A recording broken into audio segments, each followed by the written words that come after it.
Bienvenidos. Estas son las noticias más destacadas de la OEA. Esto es OEA News, el informativo de la Organización de los Estados Americanos.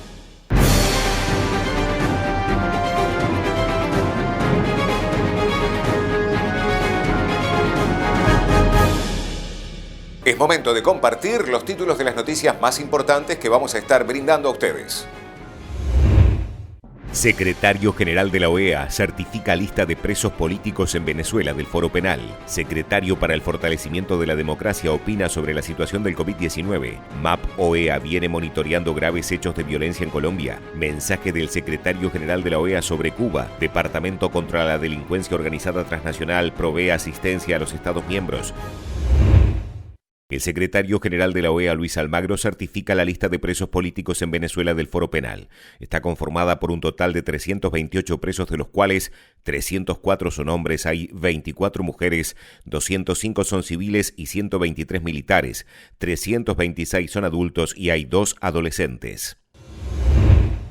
El secretario para el Fortalecimiento de la Democracia, Francisco Guerrero, opinó en su columna semanal del periódico mexicano Excelsior sobre la situación del COVID-19. En esta ocasión, como lo hacemos semanalmente, lo hemos tenido que hacer así durante casi un año, hacer un balance de dónde estamos parados en materia del COVID.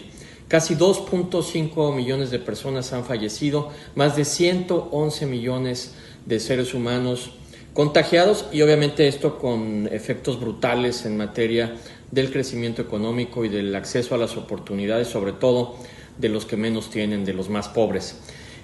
El tema que tocamos el día de hoy es la necesidad de que exista una vacunación masiva y que esta vacunación masiva sea democrática y que sea además universal. Pensamos que la vacuna es una luz de esperanza para la recuperación de alguna normalidad en la vida de los países y por esa razón en el Consejo Permanente de la OEA que se llevó a cabo el pasado 17 de febrero, de manera abrumadoramente mayoritaria, todos los países del continente, los países que forman parte del Consejo Permanente de la OEA, señalaron la importancia de que países ricos y países pobres, de que países desarrollados y países en vías de desarrollo tengan la oportunidad de tener acceso a la vacuna. Un sentido democrático y universal de acceso a la vacuna nos hace ganar a todos, porque tanto países pobres como países ricos requieren de que el proceso de inmunización que se dará a través de estas vacunas se pueda dar en todo el mundo. Estamos inmersos en una gran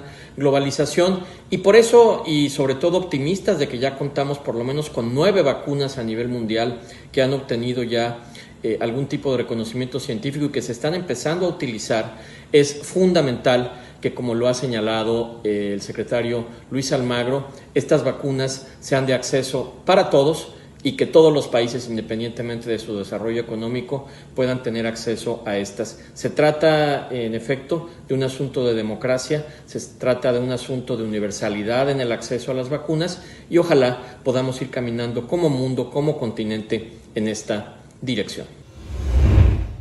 La misión de apoyo al proceso de paz en Colombia de la OEA viene monitoreando graves hechos de violencia en Buenaventura, Valle del Cauca, a raíz de la presencia y accionar de grupos armados ilegales. La misión ha constatado preocupación, afectaciones a la población civil como el desplazamiento forzado inter e intraurbano de numerosas familias con un fuerte incremento entre noviembre de 2020 y febrero de 2021. La misión reconoce los esfuerzos institucionales realizados e insta a su fortalecimiento, constancia e integralidad. Asimismo, valora las iniciativas adelantadas desde la sociedad civil, destacando la conformación de una misión nacional e internacional de seguimiento y verificación in situ durante el 22 y 23 de febrero. La misión de apoyo al proceso de paz en Colombia respalda estos esfuerzos, al tiempo que permanece atenta a su desarrollo y coordinación en favor de acciones concretas que supongan un alivio humanitario y una mejora plausible en la vida de la población bonaerense.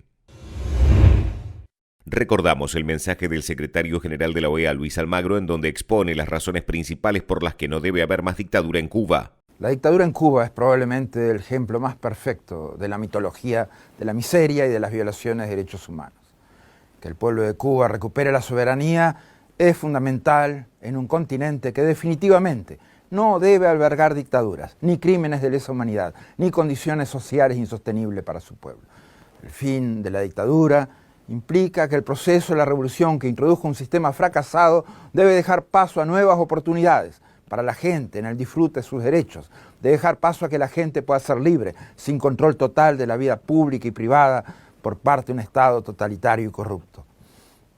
La dictadura cubana ha fracasado en lo que significa acceso a derechos y equidad, ha fracasado su sistema productivo, ha fracasado su manejo financiero, ha fracasado su manejo de la economía. La única forma de licuar sus deficiencias sociales es empujando a su gente al exilio. Se trata de un sistema que es incapaz de dar trabajo digno y honesto a su gente, que es incapaz de abrir su juventud a iniciativas, incapaz de generar un sistema productivo competitivo e incapaz de lograr soluciones para las más simples cuestiones financieras como el funcionamiento de una tasa de cambio real. La revolución castrista ha sobrevivido sobre la base de su parasitismo, primero de la Unión Soviética y en segundo lugar a Venezuela. Es un parasitismo extremo, porque aún después de haber, por ejemplo, matado a la revolución bolivariana, la siguen succionando en su beneficio. Es el concepto fundamental de la revolución jinetera, vivir de lo que sacan de otros, aún de la manera más sórdida, aún por brindar los servicios más infames, como reprimir, hacer inteligencia represora interna o torturar. Es imprescindible que la dictadura caiga, porque es la única forma de terminar con la impunidad en materia de corrupción, de violaciones de derechos humanos y crímenes de lesa humanidad en la isla. Es la única forma de visibilizar sus mentiras y la fachada que tratan de presentar al mundo, como las farsas elecciones o como el ilegítimo referéndum constitucional, sin garantías de derechos políticos y civiles y cuyos resultados serán ilegítimos. Es necesario terminar con una revolución que costó la vida de gente en decenas de miles de ejecuciones. Esos ciudadanos cubanos fueron ejecutados por tener una diferente opinión política. La revolución castrista, en sus 6 décadas de vida, jamás ha permitido a los cubanos y a las cubanas pensar, elegir y decidir libremente. La libertad individual más básica es inexistente en la isla. El régimen cubano es un sistema que se sostiene en la represión interna, incluso de los movimientos más pacíficos y pacifistas de todos, como las damas de blanco. Sobrevive del escarmiento político a través de la prisión de opositores, del amedrentamiento político a través de la amenaza y la tortura. Un régimen que no admite ser juzgado y no admite el menor escrutinio por su propio pueblo. Un régimen en el cual silenciar las voces disidentes es la forma de sostener la impunidad de los dictadores. Las dictaduras contaminan los sistemas políticos democráticos con prácticas autoritarias en políticos, partidos políticos, grupos de presión, sindicatos. Contaminan con corrupción, llevando a un extremo la lógica de financiamiento espurio de campañas y partidos. La cubana fue la primera dictadura en el continente que se introdujo en el narcotráfico y en el crimen organizado, como demostró el fusilamiento del general Ochoa, mártir de la revolución o paladín del narcotráfico castrista. El legado de esta dictadura es nefasto. Nos deja miles de ahogados y desaparecidos en el mar, millones de exiliados migrantes, nos deja los Marielitos y también nos deja varios intentos revolucionarios fracasados en toda América Latina con un altísimo costo de muerte, violaciones de derechos humanos y sufrimiento de la gente. Su gran legado es la gente muriéndose en el mar. Su legado son los fusilamientos, la víctima de la tortura, los asesinatos extrajudiciales y las detenciones arbitrarias, la distribución de la miseria, la falta absoluta de libertades y de garantías fundamentales. No hay nada de eso que querramos. Nada de eso le deseamos al pueblo cubano. Le deseamos que puedan ser finalmente una democracia, que cada cubano tenga la posibilidad de un empleo digno, que cada cubano pueda acceder a sus derechos fundamentales sin importar qué piensa políticamente, que cada cubano pueda aspirar y decidir por una mejor vida sin la interferencia de un Estado totalitario en su camino. El pueblo cubano vivió la esperanza de cambio. Esa revolución no la hizo la comandancia, la hicieron todos los cubanos, era de todos y no de unos pocos. El verdadero soberano, el pueblo cubano, nunca eligió ese destino. El verdadero soberano, la gente que busca sobrevivir día a día con lo poco que recibe, que preserva su dignidad a pesar de tantos años de engaño y privaciones de sus derechos civiles y políticos, no eligió reemplazar una dictadura por otra. Ese soberano merece recobrar, para no volver a perder jamás, sus derechos a elegir y a ser electos, a expresarse libremente y sin miedo a la represión, a ser verdaderamente libres, a hacer su revolución individual cada día y no resignándose a lo que se le adjudique. No merecen seguir sometiéndose a un porvenir de decisión de privilegiados que hace rato que dejaron de bregar por los intereses de su pueblo. El pueblo cubano, el soberano, merece la oportunidad de elegir su destino, de ejercer su derecho a la democracia, de tener un futuro colectivo de verdad. Es demasiado grande para seguir siendo sometido a la opresión.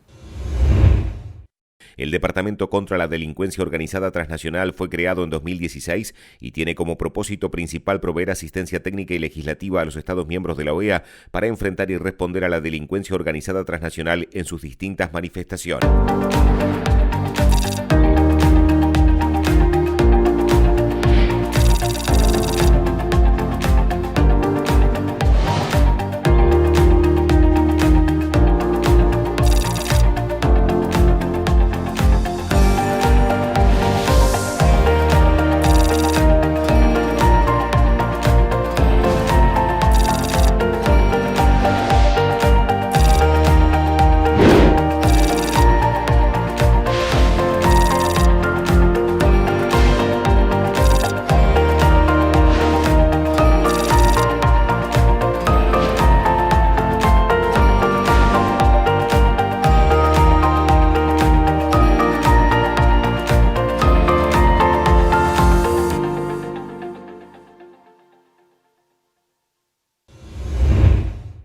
Estas han sido las noticias más relevantes de la OEA, la Organización de los Estados Americanos. Esto ha sido OEA News. Nos reencontramos en la próxima jornada.